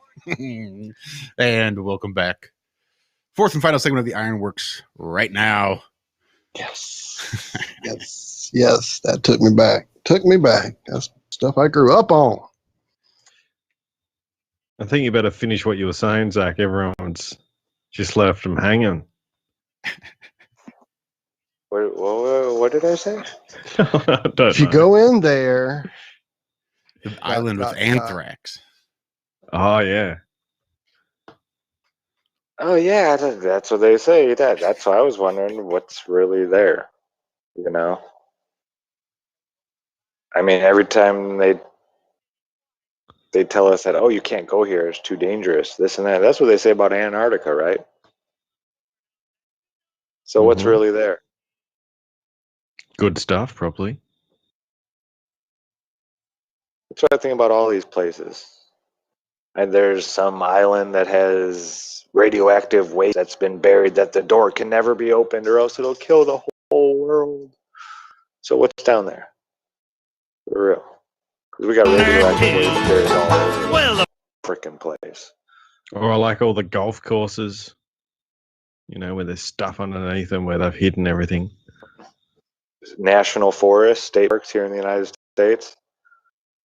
I've been to a lot of these places. A lot of these places don't have like trails that reach, or you can't even get to, you know, square miles of these national forests. So what's out there? And the people go missing, so maybe they found what they shouldn't be finding. Yeah, We had there's. a buddy. Oh, sorry. I was just gonna say there's a set of books called Missing 411, and it talks about strange disappearances here in just in the United States, and it's like hundreds every year go missing and are never found under strange circumstances in these national forests and state parks. Hundreds of people a year just in the United States, from all ages. You know, it's not like a certain. It doesn't even have to be a national park. There were woods in the backyard, literally where my uncle lived in Shreveport, out in Keithville, Louisiana, up north Louisiana, and there were Sasquatch that lived there, and people got lost for like weeks and a month one time, and disappeared stuff a long time ago out in those woods, and that was just the place between northern Louisiana and southern Arkansas, and it was like a no man's land. So it doesn't have to just be a national park; it can be anywhere, really. Yeah, but I think these national parks are where, you know, things are easily found if they were stumbled upon. Right. Well, It's there's not- places where things are a bit thinner, if you will. Yeah. Yeah. Our buddy Jimmy that was on the other show the other week, James, the True Armor, James, the Full Armor. Oh, gee. Sorry, Jamie. You remember that story he used to tell about his friend Josh that went looking for, was it a tree of some sort? Sounds vaguely familiar. He found this tree that he was looking for, and it like fucked him up, and he wound up in a mental hospital over it. So one of these deep rabbit hole type things, and he went looking for it, and apparently when he found it, he shouldn't have. Yeah, there was one story about a guy who found a cave that was shaped like the outside of an M. You know, it went up perfectly straight on both sides, came in a little bit, and then made the little arrow down the center. And he said as he approached this weird looking cave opening, his body started to tingle and he could not move forward anymore. And he was out by Area 51 somewhere. This is all documented. He came back and made a YouTube video about it, and then went looking for it live on a live stream. Couldn't find it the second time, but said, you know, I know it's right around here somewhere. I'm going back out there. He went back out again, and he was never heard from again. Wow. Never found the body, nothing like that. And I mean, they have these aerial denial systems where if there's a place they don't want you to go, and a camera and a fence are not good enough, and a gate and a door, then they put these. It's like a portable microwave oven almost, and they can just point at an area and shoot these microwave beams at this certain area. And when you enter that area, your skin, all the water in your skin starts to like boil. And you don't like being there, and you get out real quick. So, I mean, what he claimed was happening to his body, these things, they're known. They've been known for decades that they're out there. So maybe he did stumble across something that he shouldn't have seen, and I don't know. Yeah, I think they've had those on like backs of trucks and things like that where they're testing them out on crowds. I don't know. I reckon I've seen a video on it or something. Not sure. Crowd dispersal. Yeah, They did it with Van Halen music one time. They did. The brown sound is real.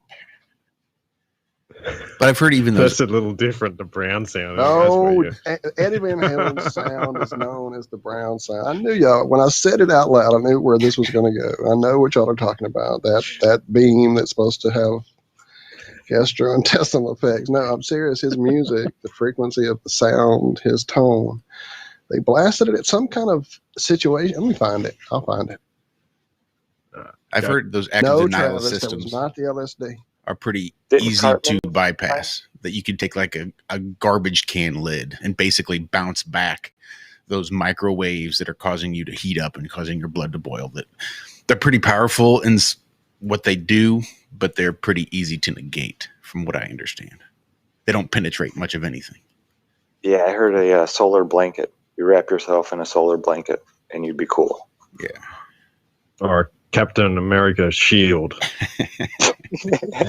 Hey, just walk up against it. Yeah. Vibranium.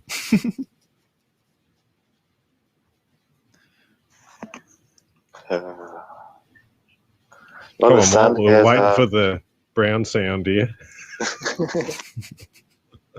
Right now, if you type Van Halen's name, you're only going to get like 3 to 5 pages of his death and everybody praising his stuff. So it's going to take me some digging, but I will find it. Give me a few. Okay. Didn't Cartman find the brown note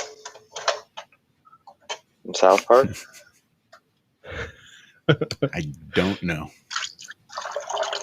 I'm pretty sure there was an episode where it was like the recorders.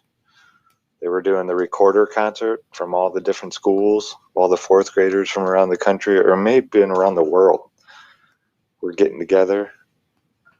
And Cartman figured out how to play the brown note and made everybody there crap their pants.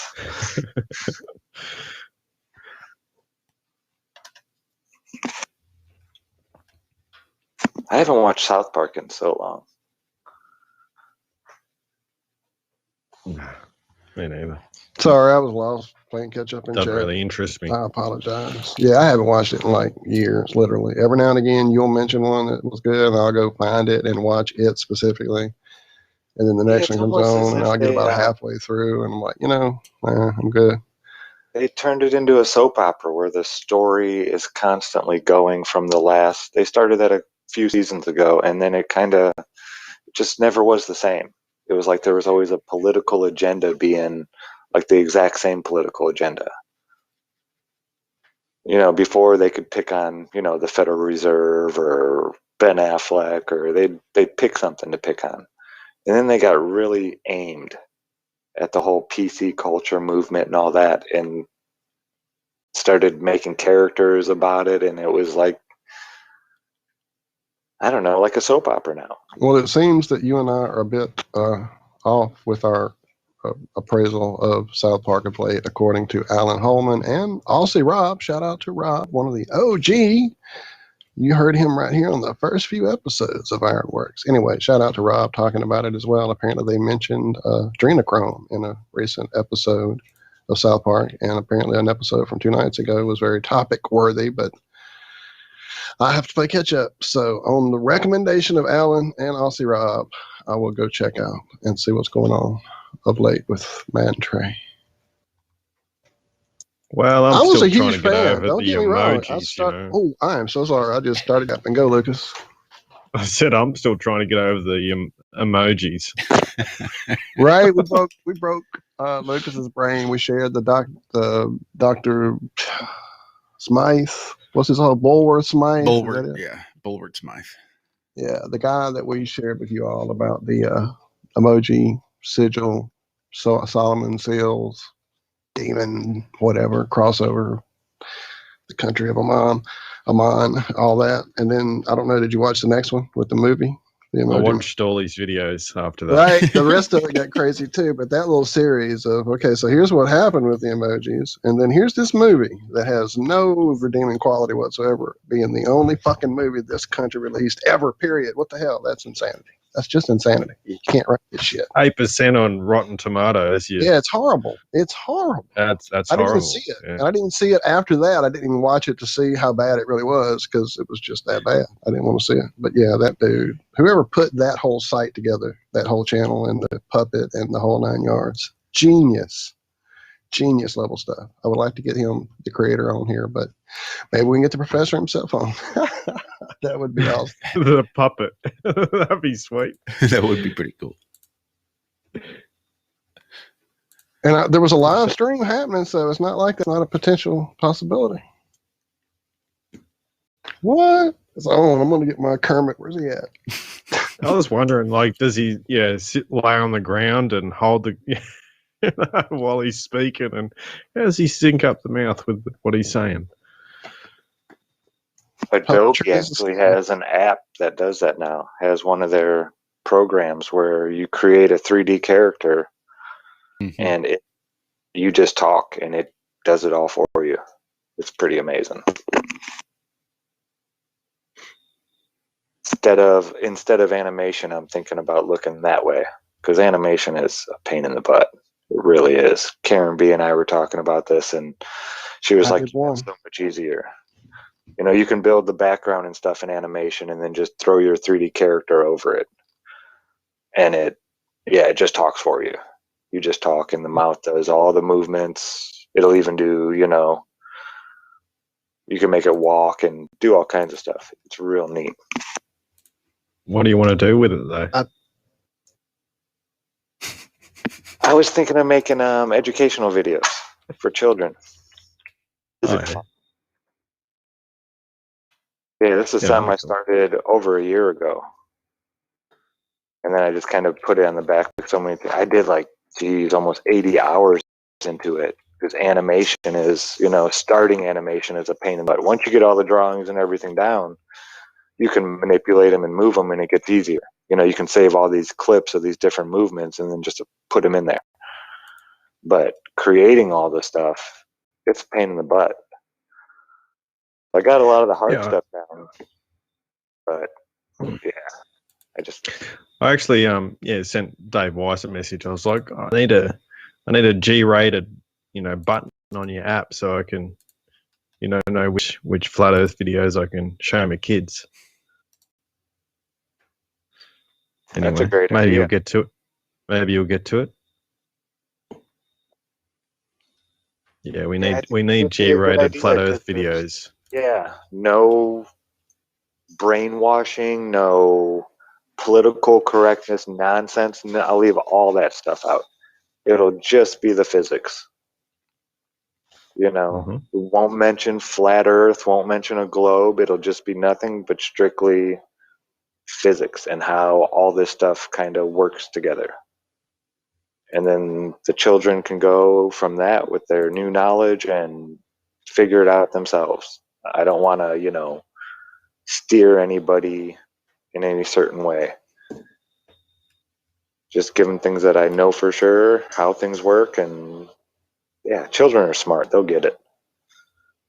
There was an app on one of the notes early on that we had that was the nice size. I could draw on it pretty well. And in it, I found an animation thing that you could take a picture you drew, and it would let you do the layering you do with real cell animation on the app. So you could draw the next one and the next one, and 3 down and 7 down, and suddenly you have an animated thing. And it is the most painstaking, pain in the butt process. I did it once and once only. I'll share it with you guys there in chat, and I'll share it with you here. But we'll do that on the show this afternoon rather than here on the radio, because, animation for your ears, while that would be amazing, I don't quite have that down yet. So that's the equivalent of what we used to do in in our books in school, and just do On a the little corner. picture on Exactly. each, Absolutely. and flick it. Yeah, That's exactly it. Except you do it in layers. Yep. Making the farmer just walk in and say and wave. No mouth movement, no nothing. Just walk in, and then not even walk, like hop, like South Park walk.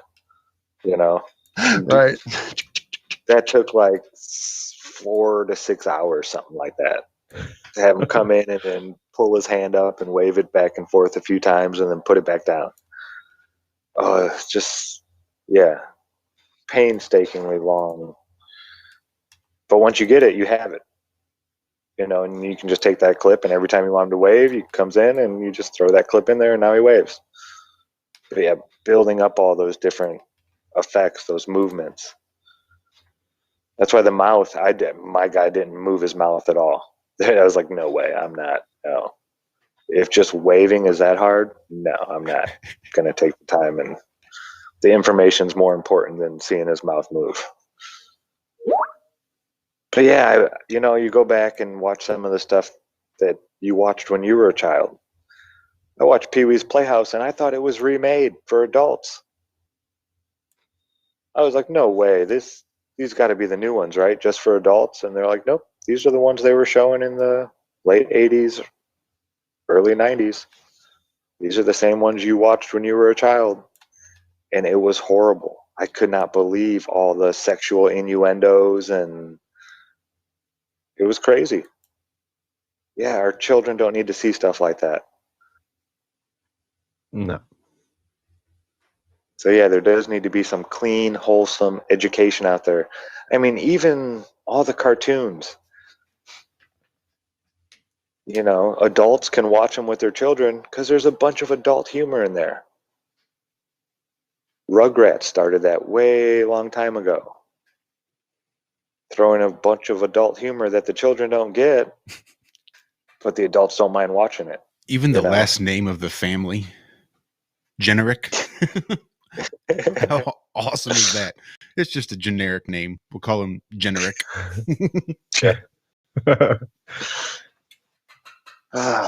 Yeah, my kids are probably about sick of watching The Last Airbender because that's about the only cartoon I've found that's decent. Mm-hmm.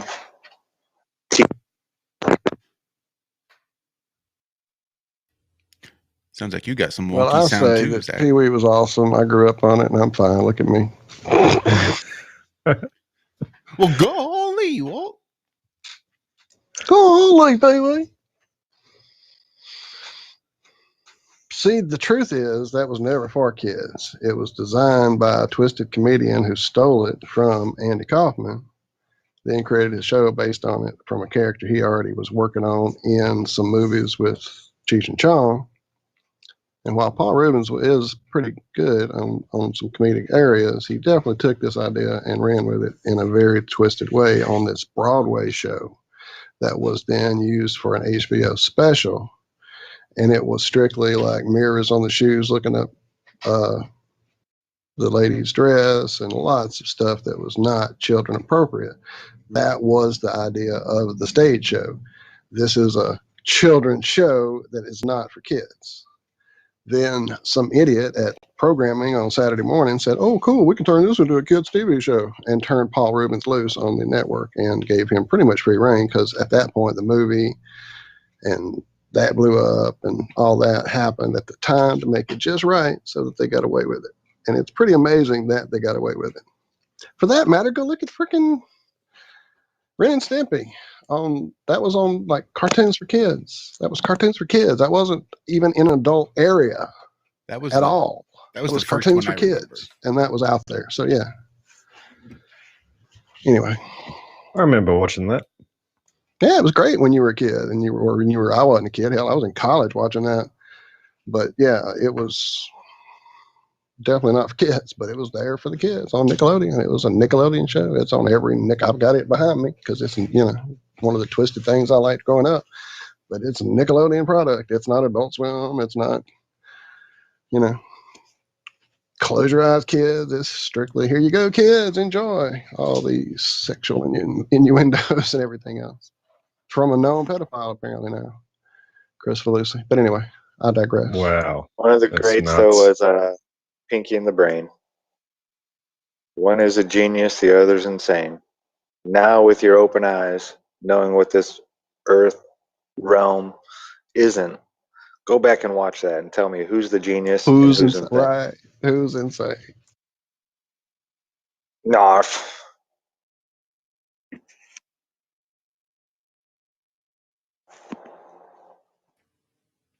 Well, as we quickly wrap up these last few minutes of this awesome morning program with you lovely people, definitely come hang out with us this afternoon where strange things may be afoot since we really don't have an exact plan. Yeah, I haven't heard from my guest option. But that doesn't mean that we won't have a guest because last time we opened up the phone lines, it was pretty freaking amazing what turned out. And I know we've mentioned Hori Sheet coming on and talking some esoteric astral stuff. And I see he's in chat early with us. He may be up again later. Hint, hint, Hori. I'm looking at you. you're definitely welcome to come hang out with us, friend, if you'd like to, as well as anyone that would love to call us and hang out. You know that. You are welcome. So yeah, maybe we'll just do a whole show of open lines. Drop the links that's and what stuff. I think. That's what I think we should really do. It's been a minute, and when we do those, they turn out pretty awesome. And then those people that may or may not show up as well that were reached out to. So you never know what might happen. You just never know. Yeah, that's sort of how we started, wasn't it? Just sort of open lines, and anybody that wanted to hop in could hop in. Here's the link in the show description. Come join. I was talking to Lucas about that just the other day after we all kind of were dispersing, and it was like, dude, you've come into this group with fire and really lit a fire under our asses because we feel that early day thing again, and that's part of it. Like that very thing there. It just, thank you, Lucas. You're welcome. So, we're almost out of time, and I'm going to run it all out. So I'll shut up and say thank you for bringing that fire to us again, sir. Love y'all. Love you guys. Yeah, we're slowly wrapping up here. About another 30, 45 seconds or so. Go hug a tree. Say hi. If it's warm enough. Even if it's cold, get those shoes off and ground it out for sure. Do a bit of Wim Hof breathing. Right? Wim Hof. Shout out for sure. That's a good one, Lucas. Yeah, have a great day, all. Or evening. Or morning, afternoon, night. Love you all. Thank you. See you all this afternoon, evening, night, morning, whatever it turns out to be for you. Thanks, guys. Love you guys, and we will see you around here right back next week. TruthFrequencyRadio.com, TFRLive.com. Right here for the Ironworx. In the meantime, we'll see you this evening on the Iron Realm Media Podcast channel, the backup channel on YouTube for Have No Fear. See you guys soon. Be good. Be well. We love you. Bye-bye.